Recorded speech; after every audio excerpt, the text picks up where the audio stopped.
अज़ीज़ तलबा अस्सलामु अलैकुम वरहमतुल्लाहि वबरकातुहू। आज हमने अभी तक जो पढ़ी हैं वो कुछ प्रॉपर्टीज़ पढ़ी हैं, कुछ आइडेंटिटीज़ हैं जिनमें कम्यूटेटिव प्रॉपर्टी थी। हमने कम्यूटेटिव प्रॉपर्टी थी और डिस्ट्रीब्यूटिव प्रॉपर्टी हमने पढ़ी थी। आज हम पढ़ेंगे डी मॉर्गन्स लॉज को। सो डी मॉर्गन्स जो लॉ है वो इस तरह से है कि ए यूनियन बी, इसका होल कॉम्प्लीमेंट ये बराबर होता है A complement intersection B complement. बेटा ये ऊपर जो डैश है इस डैश को हम कॉम्प्लीमेंट पढ़ते हैं। इस डैश की जगह पे ए के ऊपर इस तरह से छोटा सा सी भी लिखा हो सकता है। तो ये सी का मतलब और ये डैश का मतलब, इन दोनों का मतलब एक ही है। इसको भी हम कॉम्प्लीमेंट पढ़ते हैं और इसको भी हम कॉम्प्लीमेंट ही पढ़ते हैं। दूसरा जो कानून है डी मॉर्गन्स का वो ये है कि ए इंटरसेक्शन बी का होल कॉम्प्लीमेंट ये बराबर है A complement union B complement. मतलब ये हुआ कि हम यूँ कहते हैं कि दो सेट्स के यूनियन का कॉम्प्लीमेंट उन दोनों के कॉम्प्लीमेंट्स के इंटरसेक्शन के बराबर होता है, या दो सेट्स के इंटरसेक्शन का कॉम्प्लीमेंट उन दोनों सेट्स के कॉम्प्लीमेंट्स के यूनियन के बराबर होता है। इस तरह से हम दोनों तरह से इसको ये पढ़ सकते हैं। अब इसका जो एक पार्ट है वो मैं आपको करवा देता हूँ। यूनिवर्सल सेट यू की रकम है हमारे पास 1 2 3 अप टू 10। सेट ए की रकम है हमारे पास 1 3 5 7 9 1 3 5 7 9।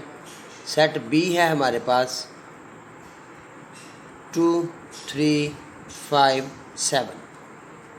तो सबसे पहले मैं ये वाला आपको करवा देता हूँ, दूसरा आप इंशाल्लाह खुद कर लेंगे। तो रकम सबसे पहले हम फाइंड करेंगे जी ए इंटरसेक्शन बी। तो पहले ए इंटरसेक्शन बी फाइंड करेंगे 1 3 5 7 9 इंटरसेक्शन ऑफ 2 3 5 7 जी। यहाँ से हम सिर्फ और सिर्फ कॉमन एलिमेंट्स को लेता करेंगे। सो कॉमन एलिमेंट्स हैं 3 5 एंड 7। सो आ जाएगा 3 5 एंड 7। इसका कॉम्प्लीमेंट फाइंड कर लें तो ये आएगा ए इंटरसेक्शन बी का whole complement this is equals to U minus A intersection B. तो पहले यू की रकम 1 2 3 up to 10 minus 3 5 and 7 3 5 and 7। अब माइनस करना है तो माइनस का मतलब होगा कि हम इस सेट के किसी एलिमेंट को नहीं लिखेंगे, बाद वाले सेट के किसी भी एलिमेंट को हम नहीं लिखेंगे, हम सिर्फ इसके एलिमेंट्स लिखेंगे। तो ये आ जाएगा क्या 1 2 3 नहीं आएगा, 4 5 नहीं आएगा, 6 7 नहीं आएगा, बेटे 8 9 एंड 10। ये इक्वेशन 1 हो गई। बिल्कुल इसी तरह अब हम कॉम्प्लीमेंट फाइंड करेंगे। पहले ए का कॉम्प्लीमेंट फाइंड करेंगे, फिर हम बी का कॉम्प्लीमेंट फाइंड करेंगे और फिर उन दोनों का यूनियन करवाएंगे जी। पहले सेट ए का कॉम्प्लीमेंट देख लेते हैं जी। सेट ए का कॉम्प्लीमेंट तो ये आ जाएगा यू माइनस ए।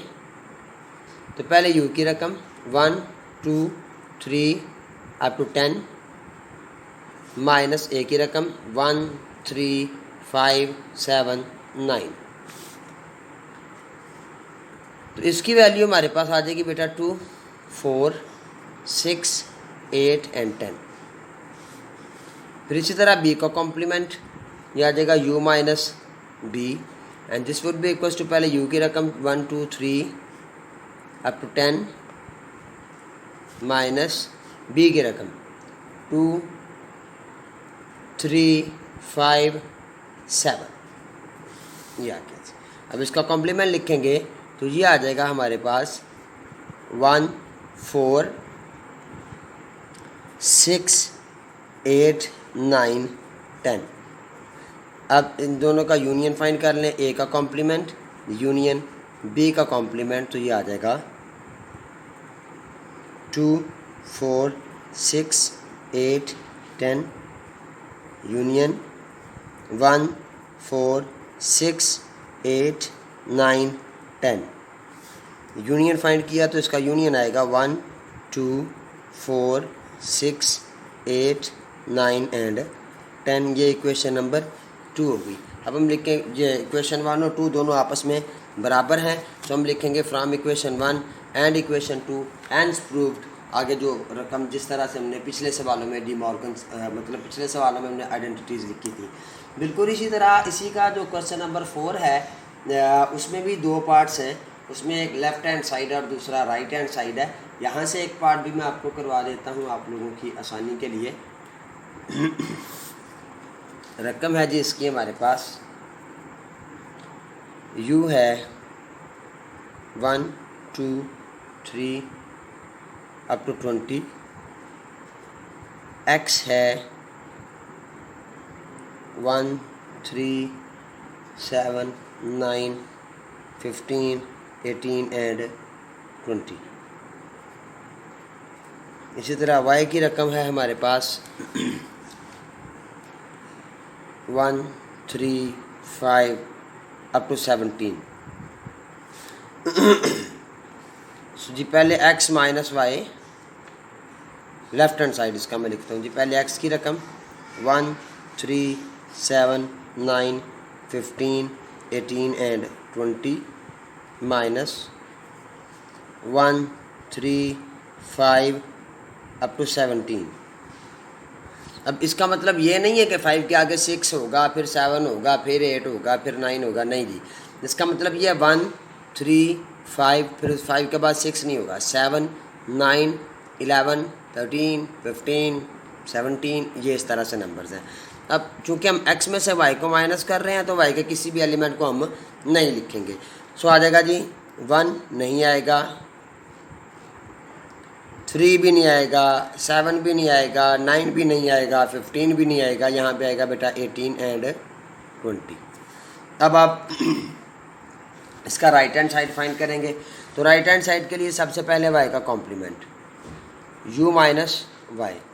u की रकम है हमारे पास 1 2 3 अप टू 20 माइनस y की रकम है हमारे पास 1 3 5 अप टू 17। ये कॉम्प्लीमेंट हमने फाइंड किया तो कॉम्प्लीमेंट आया इसका 2 4 6 8 और अप टू 18, फिर यहाँ से 19 एंड 20। ये तमाम की तमाम रकमें यहाँ पे। अब हम इसका इंटरसेक्शन करवाएंगे बेटा x के साथ। सो x इंटरसेक्शन y का कॉम्प्लीमेंट। तो पहले x की रकम 1 3 7 9 15 18 20 इंटरसेक्शन 2 4 6 8 18 19 और 20। इंटरसेक्शन में कॉमन एलिमेंट्स लिखे जाते हैं जी। यहाँ से कॉमन एलिमेंट आएंगे 18 एंड 20। ये इक्वेशन नंबर 2 हो गई। ये आपकी इक्वेशन नंबर 1 थी। So from equation 1 and equation 2 hence prove that this identity, ये जो आइडेंटिटी ऊपर लिखी हुई है ये लिखेंगे हम। इस एक्सरसाइज को आप लोग कंप्लीट करें। अगर कहीं पे कोई प्रॉब्लम होती है तो आप लोग पूछ सकते हैं मुझे, कॉल पे भी SMS व्हाट्सएप पे मैसेज भी कर सकते हैं। नोट्स आप लोगों के पास हैं, आप उनकी हेल्प भी ले सकते हैं। आपसे मुलाकात होगी इंशाअल्लाह अज़ीज़ कल। तब तक के लिए अल्लाह हाफिज़।